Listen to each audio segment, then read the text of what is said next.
बस इतने लोग को लगता है पैसे से प्रॉब्लम, बाकी लोग को लगता है सब ठीक है। सर एक्सेप्ट करना भी मुश्किल है ना इस चीज को। कैसे बोल दे कि पैसे से रिश्ता खराब हो रहा है।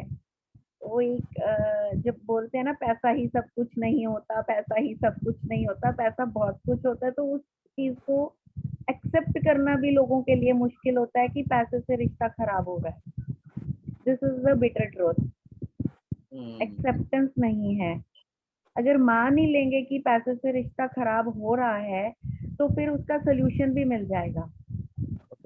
देखिए, पैसा ही रिश्ते को खराब करता है और पैसा ही रिश्ते को बचाता है और बनाता भी है, दोनों चीजें। अब आप किस तरह से उसको लेते हो ना, वो इम्पोर्टेंट है। आप पैसा खराब नहीं है, पैसा कभी खराब नहीं होता है, पैसा हमेशा अच्छा ही होता है। पैसा हमेशा अच्छा होता है। आप उसको इस्तेमाल कैसे करते हैं और आप उसको कैसे अपने रिश्ते को ठीक करने के लिए उसका इस्तेमाल करते हैं, उसके बेस पे सब चीजें होती हैं। ठीक है, तो सबसे इम्पोर्टेंट है कि आपको अंडरस्टैंड करना है क्या पैसा आपके रिश्ते को खराब करता है, तो इसे मैनेज कैसे करें। अगर रिश्ता को खराब पैसा कर रहा है तो आपको ये सीखना पड़ेगा कि ऐसा क्या मैनेज किया जाए कि ये पैसा रिश्ते को खराब ना कर पाए। ठीक है, रिश्ते को खराब करने के बहुत सारे कारण हो सकते हैं, लेकिन पैसे की वजह से रिश्ता खराब ना हो। पैसों में बहुत गर्मी होती है और ये सबसे पहले रिश्ता जलाकर खाक कर देते हैं। पैसों में क्या है, बहुत ज्यादा गर्मी है और वो गर्मी क्या करती है, सबसे पहले रिश्तों को ही जला देती है। पैसा बहुत अच्छी चीज है, लेकिन उसको इस्तेमाल आप किस तरह से कर रहे हैं उसके बेस पे ही पैसे का ये दिखता है कि आप किस तरह से इस्तेमाल कर रहे हो। अब इसमें बहुत सारे एस्पेक्ट्स आ जाते हैं। सबसे बड़ी प्रॉब्लम क्या होती है कि आपका मनी के प्रति बचपन में माँ बाप जब आपको पैसा देते थे तो आपका क्या थॉट प्रोसेस था उसके बारे में। क्या आप पैसों की कमी से जूझ रहे थे या आपके पास भरपूर पैसा था। ये डिपेंड करता है जब आपकी मैरिज होती है, जब आप हस्बैंड वाइफ के रूप में आते हो तो उसके पहले आपका बैकग्राउंड कैसा था, वो बहुत सारी चीजों को डिसाइड करता है, डिपेंड करता है। उसके बेस पे आपकी जो लड़ाइयाँ जो शादी के बाद होती है ना, ज्यादातर तो लड़ाइयाँ उस वजह से होती है क्योंकि आपका पिछला जो बैकग्राउंड होता है उसमें बहुत सारे प्रॉब्लम होते हैं। ठीक है, और हमको लगता है कि ये मैंने शादी किया उसके बाद प्रॉब्लम एराइज हो गया। प्रॉब्लम शादी होने के बाद दिखने लगा, उसके पहले तक दिख नहीं रहा था। क्यों नहीं दिख रहा था? क्योंकि आप डिसाइडर नहीं थे। आपके पेरेंट्स डिसाइड कर रहे थे कि आपको पैसा कितना चाहिए, कितना देना है, कितना क्या करना है, वो आपके पेरेंट्स डिसाइड कर रहे थे। दैट्स व्हाई आपको समझ में नहीं आ रहा था कि क्या करना है क्या नहीं करना है। लेकिन बाद में क्या होता है, हस्बैंड वाइफ डिसाइड करते हैं। और इंडियन कल्चर में ज्यादातर घरों में मेल डिसाइड करते हैं। मेल डोमिनेटिंग सोसाइटी, तो मेल डिसाइड करते हैं कि क्या करना है, कैसे चलाना है। अब लेडीज जैसे ही और ज्यादा फाइनेंस के बारे में ज्यादा समझदारी और ज्यादा ये लेडीज को ज्यादा होती है, जेंट्स से ज्यादा होती है एक्चुअली। बट वो जेंट्स एक्सेप्ट नहीं करते हैं इस बात। ठीक है, जेंट्स एक्सेप्ट नहीं करते हैं तो क्या होता है, उसकी वजह से दिक्कत होती है। तो आपको क्या करना है, आपको ये समझ के लेना है कि पैसा क्या एक माध्यम है जिसके जरिए क्या व्यक्ति अपनी नीड्स को फुलफिल करते हैं। आपकी फाइनेंशियल स्टेबिलिटी जो होती है उसको वो पूरा करता है। और आपका जो फ्यूचर गोल्स है उसके लिए आप पैसा इकट्ठा करते हो, जमा करते हो। जो सेविंग करते हैं हम मोस्टली पैसा पैसा आता है, हम खर्चा करते हैं ज्यादातर, और कुछ परसेंट आप पैसा सेव करते हो। तो उसके पीछे रीजन ये होता है। स्टार्टिंग में क्या होता है कि आप इसका इस्तेमाल खुद की या माता पिता की जरूरत को पूरा करते हैं। ठीक है, शादी से पहले इसे पार्टनर पर ही खर्च करता है, पर शादी के बाद ये कपल्स के बीच कई मतभेद की दीवार खड़ी कर सकता है। पैसा जो है ये जो क्या करेगा, मतभेद की दीवार को खड़ी करता है। यहाँ पैसे का जो भी सिचुएशन, जो भी दिक्कत ज्यादा स्टार्ट होता है वो मैरिड लाइफ में होता है। शादी के पहले हम कमा रहे थे, खर्चा कर रहे थे, करते ज्यादा उसमें दिक्कत नहीं। लेकिन जैसे ही शादी हो जाती है उसके 2-3 साल के बाद ही, अगर दोनों वर्किंग है तो भी और दोनों वर्किंग नहीं है तो भी दोनों दोनों केस में प्रॉब्लम चालू होता है। ठीक है, तो सबसे पहला क्या है, जैसा मैंने बताया कि कपल रिलेशनशिप पर जो पैसे का वो होता है फाइनेंशियल स्ट्रेस। मतलब जो आपका फाइनेंशियल स्ट्रेस है ना, वो जैसे अभी कोई कपल शादी किया अब वो नए नए कपल्स है, लेकिन वो बंदे को घर बड़ा लेना है या वाइफ को दिखाने के, तो वो क्या करते हैं, कर्जा पे ले लेंगे। ठीक है, अब आपके पास उतनी इनकम नहीं है और आपने कर्जा ले लिया, तो क्या होगा, ये स्ट्रेस डालेगा, आर्गुमेंट्स होगा, एक दूसरे की भावनाओं को आग करेंगे, नाराजगी होगी। तो क्योंकि पैसा तो पूरा पड़ नहीं रहा है, आधा पैसा आपका लोन में जा रहा है, ईएमआई में जा रहा है, या कुछ और चीजें, कुछ ऐसी चीजें, कोई जानबूझ के, कोई कोई कपल्स में जो होता है, बंदा हाँ मुझे बड़ा बिजनेस करना है, वह पैसा उठा के सब बिजनेस में डाल दिया, कर्जा कर लिया, और वो बिजनेस से प्रॉफिट नहीं हो रहा है। ऐसे बहुत सारी चीजें हैं जिससे आपकी फाइनेंशियल स्ट्रेस आती है। तो जो डिसीजन है ना, वो दोनों को मिलके लेना चाहिए, और जब वो डिसीजन गलत हो जाते हैं तो किसी एक को जिम्मेदार नहीं ठहराना चाहिए। प्रॉब्लम कहाँ राइज होता है, जब हस्बैंड ने लिया और बाद, मेरे को मालूम था तुम बुद्धू ही है, तुम तो जो भी काम करेगा उसमें डुबा ही देगा पैसे। अब वो उसका गलत हो गया डिसीजन, तो वाइफ को सपोर्ट करना चाहिए, ना कि उसको खींचना चाहिए। लेकिन ज्यादातर केस में क्या होता है, वाइफ ये बोलेगी इस तरह, वाइफ कुछ चीजें करना चाहती है और वो उससे उसका डिसीजन गलत हो जाएगा, तो हस्बैंड भी करते हैं, तुम तो बुद्धू ही है। ठीक है, तो ये बहुत बड़ी दिक्कत है, जिसका तो इसका आपको ध्यान रखना है कि अगर आपको अपने रिलेशनशिप को, हस्बैंड वाइफ की रिलेशनशिप को स्ट्रांग रखना है, तो पैसे का जो बोलते हैं ना, कर्जा लेने के बारे में पहली बात सोच समझ के लेना है, अपने कैपेसिटी के हिसाब से लेना है। फाइनेंशियल कोई प्लानर मिलता है, उससे बात करके आपकी इनकम कितनी, कितना कर सकते हो, कितना टाइम, वो सब करके फिर करना। ये नहीं कि कुछ भी मन किया और कुछ भी ले लिया, कुछ भी कर्जा कर लिया, एक्स्ट्रा कर लिया, वो नहीं करने। तो वो करोगे तो आपका रिलेशनशिप खराब होने वाला है। बोलते हैं कि कम्युनिकेशन और फाइनेंशियल मामलों में जो आपका फेथ लेवल है, जो आपका विश्वास है, उसके बारे में मतलब बहुत सारे लोग को क्या लगता है कि मैं बहुत होशियार हूँ, मैं बहुत समझदार हूँ, जो मैं कर रहा हूँ अपने पार्टनर्स को पूछेंगे भी नहीं, बताएंगे भी नहीं, और डिसीजन ले लेते। देखो, honest and open communication about money is essential in couple relationship. It is crucial to have transparent conversations about money, expenses, financial goals, जो भी है आपका, and any concern of the fears related to money. Trust is built through consistent and respectful communication, allowing both the partners to feel heard and understood in financial decisions making. तो सबसे बड़ी बात है कि जब आपको फाइनेंशियल डिसीजन, बड़ी कोई धनराशि आपके पास आ रही है, उसका आपको इन्वेस्ट करना है, या उसका कहीं, अभी जैसे बहुत सारे लोग को लगता है कि मैं प्रॉपर्टी में इन्वेस्ट कर दूं, मुझे गोल्ड में इन्वेस्ट करना है, मुझे बॉन्ड्स में या शेयर्स में या इसमें, अलग अलग होते हैं।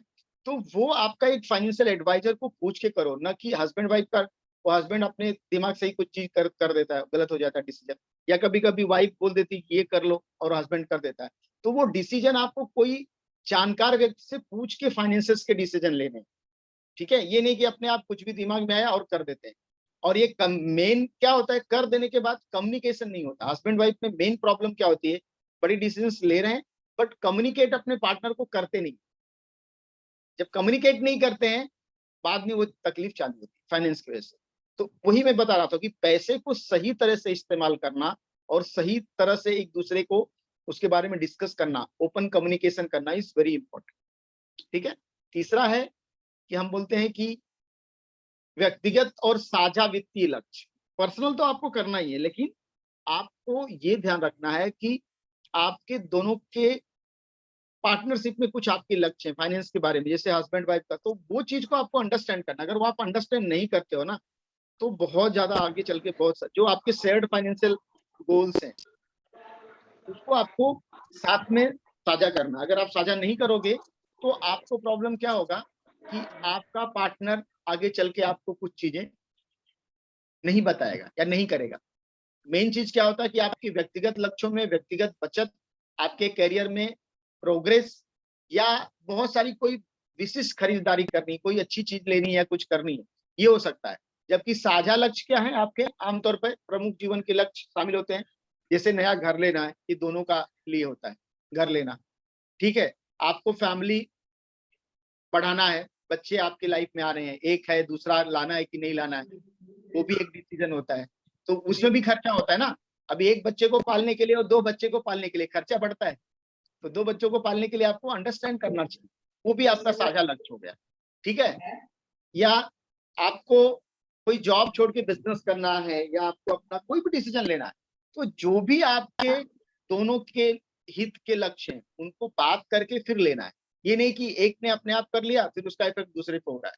अगर ऐसा आप करेंगे तो क्या होगा कि इसके साथ आपकी मतलब व्यक्तिगत आकांक्षाओं के टकराव से रिश्ते में के भीतर दरार और सेल्फिशनेस की भावना पैदा हो सकती है। अगर आप ये नहीं करेंगे तो सामने वाला सोचेगा ये तो अपने बारे में ही सोचता है, मेरे बारे में नहीं सोचता है। तो आपको ये ध्यान रखना है। तो यहाँ पे भी वही बात होगी कि पैसा तो अच्छा है, लेकिन अगर वो पैसे को सही तरह से नहीं इस्तेमाल किया गया तो नुकसान करेगा। अब यहाँ पे कुछ सवाल है आप लोग के लिए, ठीक है? आप ऑनेस्टली आंसर देना। क्या आप 2 BHK फ्लैट चाहते हैं या मन की शांति पसंद करते हैं? कुछ लोग 1 BHK में रह रहे हैं। अब पैसा तो है नहीं, लेकिन नहीं मेरे भाई ने ले लिया, मेरे दोस्त ने ले लिया, उसने ले लिया, अब मुझे भी बड़ा घर लेना है। तो आपको बड़ा घर लेने में इंटरेस्ट है कि शांति? उनको भी कहा आपका जो इनकम है उसमें शांति पसंद है कि बड़ा घर लेना ज्यादा इंपॉर्टेंट है? क्या इंपॉर्टेंट बताइए?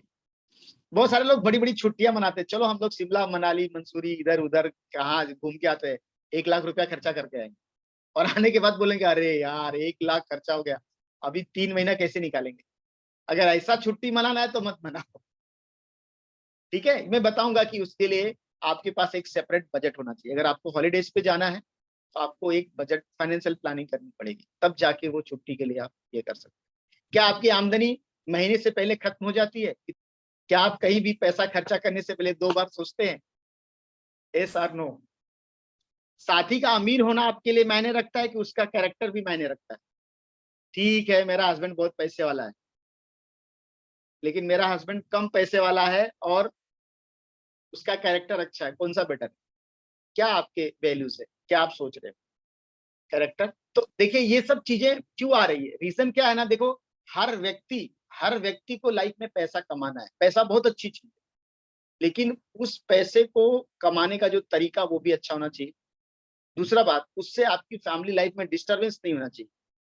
अगर आप दिन रात खाली पैसा कमा रहे हो और पत्नी को दूसरे से प्यार हो जाता है तो वो पैसा काम का नहीं। इसका उल्टा, कभी कभी पत्नी इतनी बिजी हो जाती है पैसा कमाने में, जॉब में, बच्चे और अपने जॉब में इतनी बिजी है कि हस्बैंड की तरफ ध्यान ही नहीं, उसका दूसरे की तरफ चला गया। वो अच्छा है क्यों? रीजन क्या है कि दोनों पार्टनर का जो पैसे के प्रति लगाव होता है, जो उनकी परवरिश होती है वो अलग होती है। कोई जो है वो ऐसे माहौल में जिसके पास पैसे की भरपूरता रहती है तो वो उस हिसाब से पैसे को यूज करता है। अब पार्टनर आपका पार्टनर किस तरह के बैकग्राउंड से आया है, उस हिसाब से आपको चीजों को देखना पड़ेगा, करना पड़ेगा। आप अपनी चीजों को ये नहीं कर सकते हो, उसके ऊपर थोप नहीं सकते हो। जो आप, अब वो आपका पार्टनर आपके साथ डिफरेंट क्यों बिहेवियर अख्तियार करता है? क्योंकि उसकी कंडीशनिंग अलग हुई ना, उसको पैसा बचाने में इंटरेस्ट था, आपको उड़ाने में इंटरेस्ट है। तो अगर ऐसा है तो दोनों को अंडरस्टैंडिंग बनानी पड़ेगी, समझना पड़ेगा, ठीक है? नहीं तो क्या होगा, उसका बिहेवियर अलग है, आपका बिहेवियर अलग है, तो टकराव होना निश्चित है, 100% होगा। फिर रोक भी नहीं सकते टकराव। इंडिया का जो फाइनेंस के माने में देखा जाए, बहुत जगह पे लेडीज भी डिसीजन लेती हैं, ऐसा बात नहीं है, और करती हैं। उल्टा लेडीज जेंट्स से बेटर डिसीजन लेती है, ठीक है? सब जेंट्स लोग को एक्सेप्ट करना चाहिए कि एक लेडीज है ना, उसका जो है फाइनेंशियल डिसीजंस ज्यादा बेटर जेंट्स से होते हैं। बट हम लोग जेंट्स लोग थोड़ा सा ईगो में रहते हैं, नहीं यार इसको क्या आता होगा, ये तो हाउस वाइफ है, तो ये है, या तो ये तो जॉब ना, ये तो कम पढ़ी लिखी है, मेरे से ज्यादा कुछ भी है। तो वो सोचते हैं कि मेरी वाइफ नहीं, लेकिन आपकी वाइफ जो है ना ज्यादा पढ़ी लिखी तब तो बहुत अच्छी बात है, कम पढ़ी लिखी है तो भी बहुत अच्छी बात है, तो भी वो आपसे बेटर डिसीजन ले सकती है। इसमें अगर आप उसमें मतलब सामने वाले को डोमिनेट करेंगे ना तो यहाँ पे भी दिक्कत हो जाती है। बहुत बार लगता है नहीं मैं पैसा कमा रहा हूँ ना, हस्बैंड लोग वर्किंग जो जेंट्स होते हैं, वाइफ अगर हाउस वाइफ है तो मैं ही डिसीजन लूंगा, ऐसा नहीं भाई। आपको अपने पार्टनर से पूछ के डिसीजन लेना है, ठीक है? ये बहुत इंपॉर्टेंट बात है। जैसे शादी के बाद बोला ना, कपल्स के पर्सनल क्रेडिट कार्ड हो सकते हैं, कोई उधारी हो सकता है, कोई भी कुछ हो सकता है, तो आपको वो सब शेयर करना है, साझा करना है। ये नहीं कि हम अपना कुछ शादी से पहले, जैसे लड़कियां भी कमाती हैं तो कोई कर्जा लेके रखते रखते हैं, और जब शादी हो जाती है तो हस्बैंड को बताएंगी नहीं, और वो मेरे वहां का ऐसा, बाद में पता चलता है, फिर चीजें खराब होती हैं। तो जो भी चीजें उसको क्लियर करके रखिए। या हस्बैंड लोग बहुत बार ऐसे कर्जा लेके बैठे हैं, शादी के पहले नहीं बताएंगे, शादी हो जाएगी फिर दिखाएंगे मैं इतना कमाता हूँ। अरे कमाता है ठीक है, लेकिन कर्जा कितना है? कर्जा तो बहुत है उससे ज्यादा। तो अगर वो कर्ज की जिम्मेदारी आपके ऊपर है तो आप कितना भी कमा रहे हो, अगर आप महीने का 1 लाख कमा रहे हो, 1.5 लाख खर्चा है, तो आप 50,000 माइनस में जा रहे हो। उससे बेटर है कोई 50,000 कमा के 40,000 खर्चा कर रहा है, 10,000 बचा तो रहा है। फाइनेंशियल स्ट्रेस है वो इम्पोर्टेंट, वो आपको एक दूसरे से साझा करना, और इसके वजह से बहुत सारे रिश्ते टूटते हैं।